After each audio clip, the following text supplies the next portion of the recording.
تندرستی کا راز۔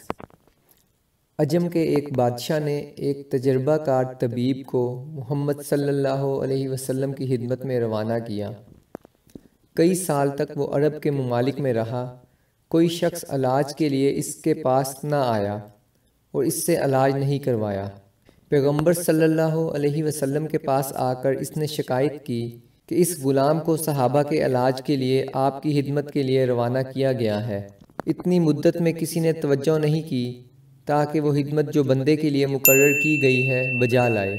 رسول صلی اللہ علیہ وسلم نے فرمایا، اس جماعت کا ایک طریقہ ہے، جب تک بھوک غالب نہیں ہوتی نہیں کھاتے، اور ابھی بھوک باقی رہتی ہے تو کھانے سے ہاتھ کھینچ لیتے ہیں۔ حکیم نے کہا، تندرستی کا سبب یہی ہے۔ سلام کیا اور چلا گیا۔